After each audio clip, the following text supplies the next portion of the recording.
हाँ, मेरे प्यारे बच्चों, कक्षा 10वीं के लिए पूरे वर्ष का जो पाठ्यक्रम है, सिलेबस है, वो है पद परिचय, दूसरा है वाच्य, तीसरा रस है और चौथा रचना की दृष्टि से वाक्य भेद पढ़ने हैं। तो सबसे पहले हम लोग पद परिचय का अध्ययन कर रहे हैं। पद परिचय में पद परिचय का थोड़ा सा हम परिभाषा देकर समझाते हैं, क्योंकि हमारे विद्यार्थियों के मन में आता होगा कि हम कक्षा 10वीं में चले गए, कक्षा 10वीं के छात्र छात्रा हो गए और सर हम लोगों को संज्ञा और सर्वनाम पढ़ा रहे हैं। तो इसके लिए मैं बताना चाहता हूँ कि पद परिचय जो होता है, पद परिचय किसी वाक्य का व्याकरणिक रूप से, व्याकरणिक दृष्टिकोण से उस वाक्य के एक एक शब्दों का परिचय देना ही पद परिचय कहलाता है। तो पद परिचय जैसे आप लोग इंग्लिश में पढ़े होंगे parts of speech, parts of speech में पढ़े होंगे noun, pronoun, verb, adjective, adverb, preposition, conjunction, interjection. उसी प्रकार से संज्ञा, सर्वनाम, क्रिया विशेषण, क्रिया विशेषण, संबंध सूचक अव्यय, समुच्चय बोधक अव्यय, विषमयादि बोधक अव्यय, ये सारे चीज जो 8 होते हैं। तो हम लोग क्या करते हैं कि पद परिचय को भी 8 भागों में बांट देते हैं, अर्थात पद परिचय भी 8 भागों में बटा हुआ है। यानी संज्ञा के द्वारा पद परिचय, सर्वनाम के द्वारा पद परिचय, विशेषण के द्वारा पद परिचय, क्रिया के द्वारा पद परिचय, क्रिया विशेषण के द्वारा पद परिचय। उसके बाद आपको समुच्चय बोधक के द्वारा पद परिचय, संबंध सूचक अव्यय के द्वारा पद परिचय, विषमयादि बोधक अव्यय के द्वारा पद परिचय, अर्थात ये 8 के द्वारा पद परिचय किया जाता है। तो पद परिचय अगर 8 के द्वारा किया जाता है तो संज्ञा का विस्तार से, संज्ञा सर्वनाम अर्थात ये 8 का विस्तार पूर्वक जानकारी होना अति आवश्यक है, परम आवश्यक है। इसलिए मैंने पिछले कक्षा में, पिछले वीडियो में संज्ञा का विस्तारित अध्ययन कराया। अब आज का जो विषय है, आज का जो टॉपिक है हम लोगों का, वो है सर्वनाम। सर्वनाम किसे कहते हैं और सर्वनाम में आने वाले जितने भी उसके प्रकार हैं, उसको आज हम लोग पूरी निष्ठा से विस्तार पूर्वक जानेंगे और पढ़ेंगे। सबसे पहले सर्वनाम का परिभाषा। संज्ञा के स्थान पर प्रयुक्त होने वाले शब्दों को सर्वनाम कहते हैं। संज्ञा के स्थान पर प्रयुक्त होने वाले शब्दों को सर्वनाम कहते हैं। मैं उदाहरण के लिए, समझाने के लिए लिखे हैं यहाँ पे कि वृक्ष पर्यावरण को संतुलित रखते हैं। अब यहाँ वृक्ष जो है वो सब्जेक्ट है, कर्ता है, परंतु है क्या? तो ये है जातिवाचक संज्ञा। इस जातिवाचक संज्ञा के लिए मैंने यहाँ क्या लगाया? वे, जो सर्वनाम है, अर्थात इस संज्ञा के स्थान पर प्रयुक्त हुआ है कि वे पर्यावरण को संतुलित रखते हैं। कौन? तो वृक्ष। तो वृक्ष क्या हो गया? जातिवाचक संज्ञा हो गया, इसलिए इसके स्थान पर मैंने रखा है। और यहाँ एक क्वेश्चन पूछिएगा, पूछने के बाद जहां कौन लगाइएगा कि कौन पर्यावरण को संतुलित रखते हैं, तो वृक्ष। आवाज आएगा, उत्तर आएगा वृक्ष, जो जातिवाचक संज्ञा है। परंतु यहाँ फिर रखिएगा कि कौन पर्यावरण को संतुलित रखते हैं, तो वे पर्यावरण को संतुलित रखते हैं, अर्थात इसके लिए प्रयुक्त किया गया वे सर्वनाम है। इसीलिए परिभाषा को हम सही मानेंगे कि संज्ञा के स्थान पर प्रयुक्त होने वाले शब्दों को ही सर्वनाम कहते हैं। यह उदाहरण पुष्टि करता है, यह उदाहरण जो दिया हुआ है यह सत्यापित करता है, पुष्टि करता है कि यह सर्वनाम की परिभाषा जो दी गई है वह 100% सही है। अब आता है कि मूलतः सर्वनामों की संख्या 11 है। सर्वनामों की संख्या मूल रूप से कितनी है? 11 है। पहला है मैं, दूसरा है तू, तीसरा है आप, चौथा है यह, पांचवा है वह, छठा है जो, सातवां सो, आठवां कौन, नौवां कोई, 10वां जो है और, 11 में है कुछ। तो इसको हम लोगों को हमेशा सर्वनाम को समझने के लिए, पढ़ने के लिए, याद करने के लिए जो 11 ये सर्वनाम मूल रूप से दिए गए हैं, इसको मन मस्तिष्क में रखना अति आवश्यक है। फिर से मैं बताता हूं, मैं, तुम, आप, यह, वह, जो, सो, कौन, कोई और कुछ, 11। अब आता है कि सर्वनाम के कितने भेद होते हैं। सर्वनाम के 6 भेद होते हैं। पहला है पुरुषवाचक सर्वनाम।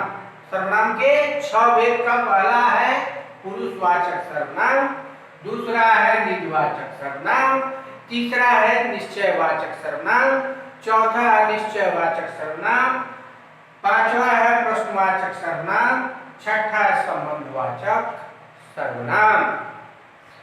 अब पुरुषवाचक सर्वनाम की परिभाषा को जानेंगे, समझेंगे। जिन सर्वनाम शब्दों का प्रयोग वक्ता का अर्थ होता है बोलने वाला, कहने वाला, खुद के लिए, यानी बोलने वाला, कहने वाला खुद के लिए करता है, यानी कहने और बोलने वाले को ही खुद के लिए और दूसरों के लिए। ये जो करा, जिन सर्वनाम शब्दों का प्रयोग वक्ता जो है बोलने वाला खुद के लिए और दूसरों के लिए और किसी और के लिए करता है, उसे हम पुरुषवाचक सर्वनाम कहते हैं। जैसे मैं, आप, तुम, ये जो है उदाहरण, यह पुरुषवाचक सर्वनाम है। अब पुरुषवाचक सर्वनाम के कितने भेद होते हैं? पुरुषवाचक सर्वनाम के आपको 3 भेद होते हैं। पहला है उत्तम पुरुष, दूसरा मध्यम पुरुष, तीसरा अन्य पुरुष। उत्तम पुरुष जो है जिन शब्दों का प्रयोग, याद रखिए, जिन शब्दों का प्रयोग बोलने वाला खुद के लिए करता है उसे उत्तम पुरुष कहते हैं।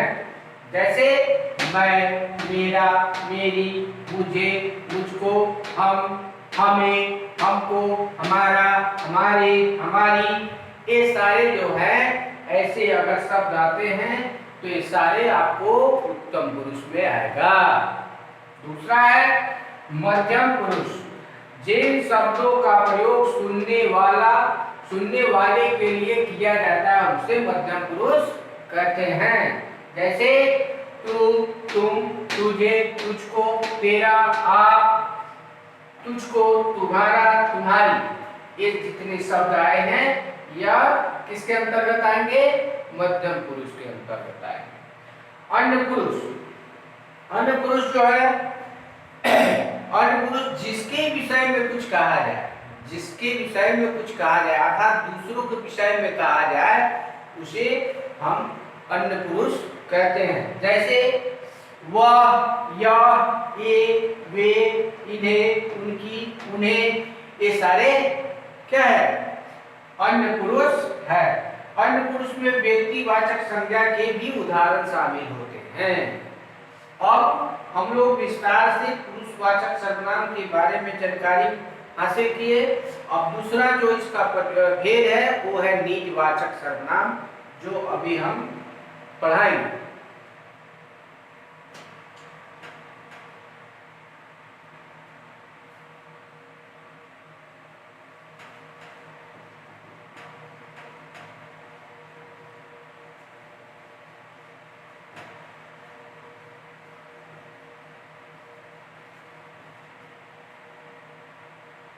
दूसरा है निजवाचक सर्वनाम।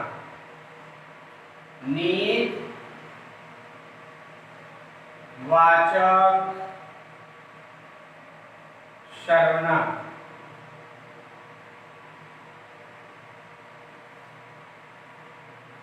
निजवाचक सर्वनाम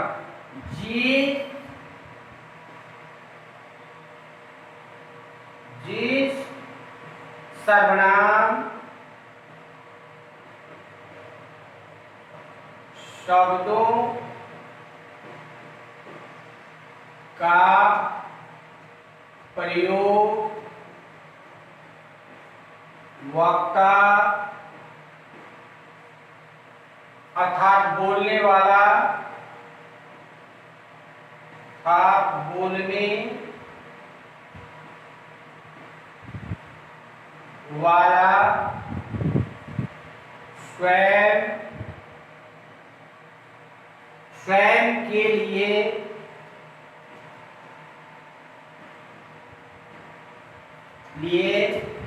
करता है, उसे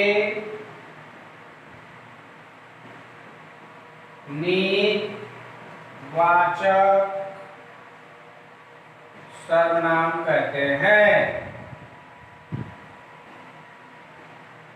निजवाचक सर्वनाम कहते हैं। फिर से समझेंगे कि जिस सर्वनाम शब्दों का प्रयोग वक्ता यथार्थ बोलने वाला स्वयं के लिए करता है उसे निजवाचक सर्वनाम कहते हैं।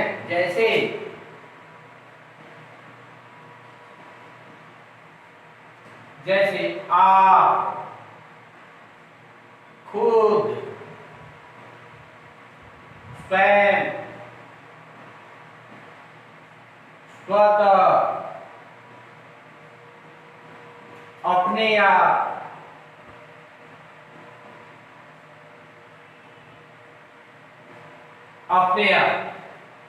निजवाचक सर्वनाम के अंतर्गत ये सारे आएंगे। आप, खुद, स्वयं, स्वतः, अपने आप। अब कुछ वाक्यों के द्वारा मैं सिद्ध करूंगा कि यह निजवाचक सर्वनाम है। जैसे मैं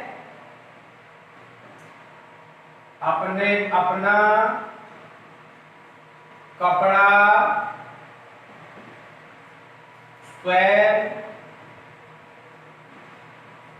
धो लूंगा।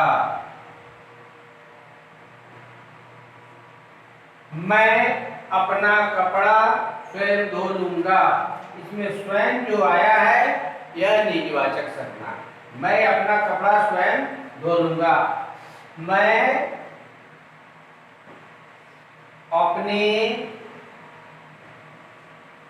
आप ही चला जाऊंगा। मैं अपने आप ही चला जाऊंगा। वह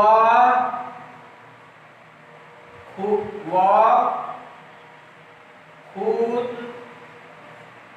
ही समझदार है। यहाँ खुद, अपने आप और स्वयं ये सारे निजवाचक सर्वनाम हैं। इस तरह से हम लोग निजवाचक सर्वनाम के बारे में पढ़े। अब क्या है कि नेक्स्ट जो हम लोग कक्षा करेंगे, नेक्स्ट जो अगला वीडियो बनेगा हम पढ़ाएंगे, उसमें निश्चयवाचक सर्वनाम, अनिश्चयवाचक सर्वनाम, प्रश्नवाचक सर्वनाम और संबंध वाचक सर्वनाम के बारे में हम अध्ययन करेंगे।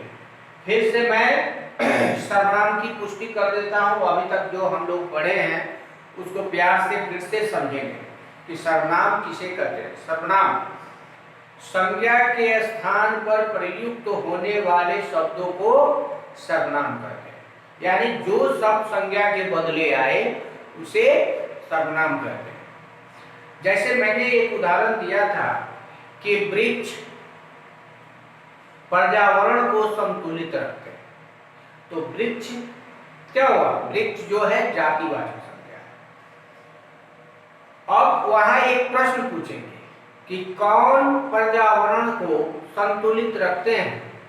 तो वहां पे वृक्ष के स्थान पर आपको सर्वनाम लिखने होंगे, अर्थात आपको लिखना होगा वे पर्यावरण को संतुलित रखते हैं। अर्थात उस जातिवाचक संज्ञा के लिए हमने जो शब्द का प्रयोग किया वह शब्द सर्वनाम कहलाता है, वही शब्द सर्वनाम है। ठीक है, तो अब सर्वनाम मूलतः हम जो बताए हैं 11 है। आप है, तू है, कुछ है, सो है, जो है, कौन है, इस तरह से जितने भी ये 6 सर्वनाम है, जिस सर्वनाम की जो 6 भेद है वो मूलतः रूप से वो जो 11 मूल रूप से हम बताए हैं वो 11 6 सर्वनाम में प्रयोग किए जाते हैं, क्योंकि सर्वनाम की 6 भेद होते हैं। पहला होता है पुरुषवाचक सर्वनाम।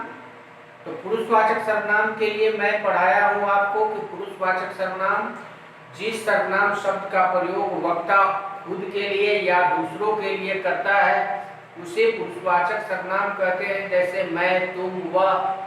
पुरुषवाचक सर्वनाम के 3 भेद होते हैं, उत्तम पुरुष, मध्यम पुरुष और अन्य पुरुष।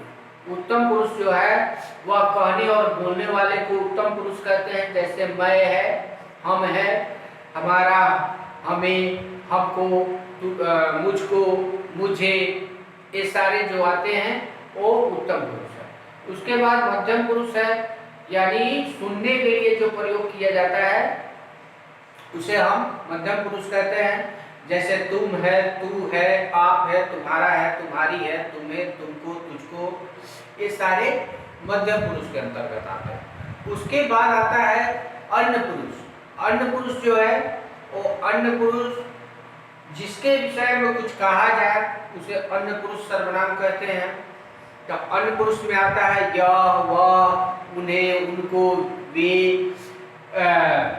उनको, उन्हें, ये सारे अन्य पुरुष सर्वनाम के अंतर्गत आते हैं। उसके बाद आता है 2 नंबर पे निजवाचक सर्वनाम। निजवाचक सर्वनाम को अभी मैंने पढ़ाया कि जिस सर्वनाम शब्दों का प्रयोग वक्ता अर्थात बोलने वाला स्वयं के लिए करता है उसे निजवाचक सर्वनाम कहते हैं। जैसे आप, खुद, स्वयं, स्वतः, अपने आप। इससे वाक्य भी बनाकर मैंने समझा दे कि मैं अपना कपड़ा स्वयं धो लूंगा, अर्थात यह निजता का प्रयोग है, यह निज के लिए है, अपने आप के लिए है, स्वयं के लिए है, खुद के लिए है, स्वतः है, अपने आप है। एक स्वयं में सारे सम्मिलित है, खुद है, स्वयं है, स्वतः है, अपने आप, एक स्वयं का प्रयोग होता है। उसके बाद मैं अपने आप ही चला जाऊंगा। अपने आप जो है यह निजवाचक सर्वनाम। तो आप पद परिचय जब भी कीजिएगा, सर्वनाम पद परिचय, सर्वनाम का पद परिचय, सर्वनाम के द्वारा पद परिचय कीजिएगा, अगर अपने आप आता है तो आप वहां लिखिएगा निजवाचक सर्वनाम। अगर स्वयं आता है, अपने आप आता है, खुद आता है, स्वतः आता है, तो पद परिचय में इस भेद को लिखना होगा कि यह निजवाचक सर्वनाम है। आज हम लोग बहुत ही विस्तार से अच्छा से निजवाचक सर्वनाम तक समझे।